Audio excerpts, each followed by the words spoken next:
আসামির পক্ষে হয়ে লড়াই করে বিরাট অঙ্কের টাকা উপার্জন করার জন্য লোভে পড়ে যায়, তাদের উদ্দেশ্যে কি বলা উচিত? আজকের আর ভিডিওটা হচ্ছে যারা ওকালতি করে তাদের উদ্দেশ্যে। তো তাদেরকে আমি বলতে চাই, আপনি সারা জীবন পড়াশোনা করে কি একজন আসামি পক্ষের হয়ে ওকালতি করবেন?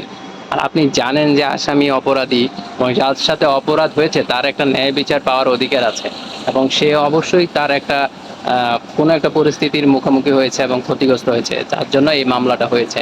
এখন মামলার এখানে যাদের ক্ষতি হয়েছে তারা তো উকিল ধরেই, তো যে আসামি পক্ষ সেও উকিল পায়। তো যে ওকালতি করে আসামি পক্ষের হয়ে নিশ্চয়ই টাকার বিনিময়ে করে, আর নয়তো তার যে একটা পেশা আছে সেই পেশায় তাকে তো থাকতে হবে এবং উপার্জন করতে হবে। তাই বলে কি একজন আসামির পক্ষ হয়ে তাকে উপার্জন করতে হবে?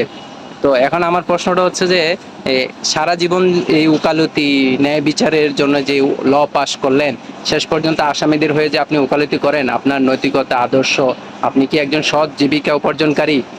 তাদের আমার এই একটা খটকা লাগে আর কি তাদের এই পেশাটা নিয়ে। তা আপনারা কমেন্টে জানাতে পারেন তাদের এই এই ধরনের যারা পেশাদারি আছে, আসামির পক্ষে হয়ে লড়াই করে বিরাট অঙ্কের টাকা উপার্জন করার জন্য লোভে পড়ে যায়, তাদের উদ্দেশ্যে কি বলা উচিত? আর এখন বলবেন যে তাহলে তারা ইনকাম করবে কিভাবে? আসামি পক্ষরা যদি উকিল না পায়, অবশ্যই এখানে একটা ন্যায় বিচার হবে, বলতে আপনার পক্ষের কোনো উকিলই তো দাঁড়াচ্ছে না। আর যাদের ক্ষতি হয়েছে তাদের পক্ষে যে উকিল দাঁড়িয়েছে তারা যথেষ্ট প্রমাণ দিয়েছে, আপনার প্রমাণ দিন। এখন যারা টাকার জন্য আসামি পক্ষের হয়ে উকালতি করে, দেখা যায় যে পরবর্তীতে তারা কোনো অনেক সময় মিথ্যা সাক্ষী, মিথ্যা বানোয়াট কতগুলা পরিস্থিতি তৈরি করে তারপরে এই আসামিকে ছাড়িয়ে নিয়ে যায়। তো এই পরিস্থিতিগুলো করে তারা কি পায়? তারা কি সৎ? তারা কি আদর্শবান একটা পেশার সাথে জড়িত?